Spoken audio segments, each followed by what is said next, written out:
Hi, my name is Yoel Ben David. I am a missionary with Jews for Jesus. I'm going to tell you a little bit about myself. I was born in Israel to a Jewish Moroccan mother, a Scottish father. I lived in England and in France, and now I live in the United States. So I'm a little confused, a little all over the place. But one thing I did know very well from when I was a little boy was that I believed in God. Didn't know why, didn't know how, but I knew that I believed in Him. When I got older, my mother began to take us through different things about our Jewish background. For example, every Passover, I had to watch Charlton Heston and the 10 Commandments for 3 whole hours. It was wild.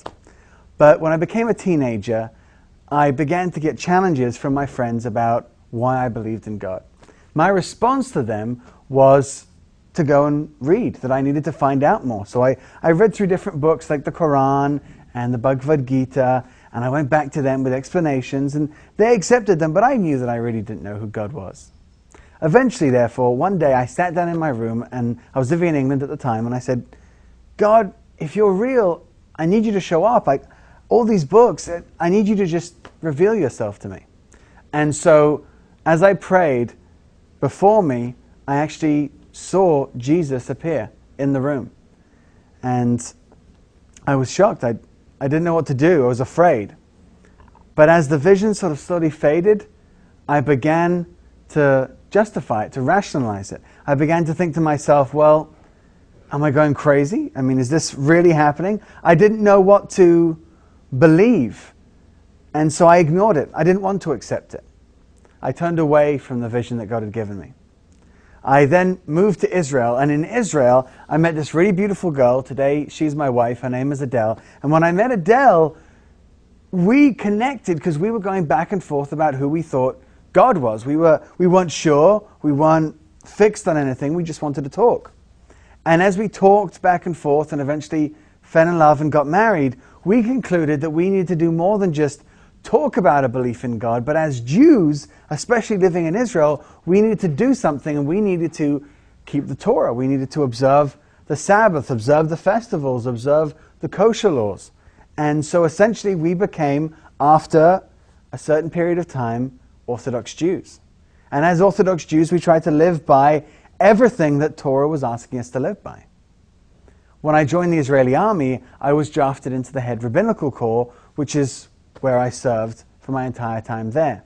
But it was while I was serving in the rabbinical corps that a friend of a friend came round to our house to challenge us, and she said this. She said, Yoel, Adel, have you ever read the Tanakh for yourself? That is, the Old Testament. And we hadn't. Even as Orthodox Jews, we'd studied passages, but we'd never just read it for ourselves, and so we did. And Adel and I kind of raced our way through, and by the time we got to the end of the 5 books of Moses, we realized that this Orthodox life that we were living was steeped in tradition, but it wasn't coming out of the Bible, that many of the things that we were doing just weren't there. And we wanted to follow God, not follow man. So we kept reading. Eventually I got to Isaiah 53, which clearly talks about Yeshua, about Jesus, in the Tanakh, in the Old Testament. And as I read through that passage, I didn't understand what was going on. So I wanted an explanation and went to the person who initially had challenged us. And when I talked to them and asked them, what does this mean? They told me that it talks about Jesus. And so I went into the house, and as they started telling me about the gospel, I sat down and I said, you know what? I can't believe that this is true. I mean, I'm Jewish. I'm sitting there with a beard and with payas and the whole thing. How could this possibly be true? So I prayed right there in that room, and I said, God, if this is true, if this is real, I need you to show me. I need you to reveal to me that this is true. And as I prayed that prayer, I had the same vision that I had had from years before of the face of Jesus appear right there before me in that room. And I knew that He was real. So I had to go home to Adel, to my wife, and tell her, hey, Jesus is the Messiah. So I walked in and I said, Adel, something terrible has happened. And she said, what? And I said, Jesus is the Messiah. And she looked up to me and she was just like, oh, okay. I said, what do you mean, okay? I said, Jesus is the Messiah. I mean, you hear what I'm saying? And after we talked, she said, look, okay, you're a fanatic. You got convinced that Jesus is the Messiah. All right, come down. We'll see it. We'll read. So I was obviously upset with the anticlimax of that particular scene and had to go off and get New Testaments in order to, show Adel about Jesus. So I went off to the IDF, to the Israel Defense Force. And in the IDF, we have Old Testaments and New Testaments. And the New Testaments are there to swear in the small amount of Christian soldiers that we have in the Israeli army. So I've got to confess, my very first New Testament was stolen from the IDF. I grabbed the New Testament, went home to Adel, and we started to read.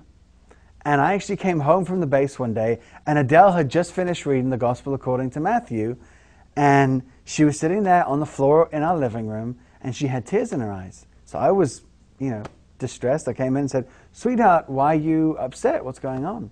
And she turned to me and she said something that I'll never forget. She said, why did no one ever tell us this before? And what shocked me is that she was right. I mean, both of us were raised in Europe.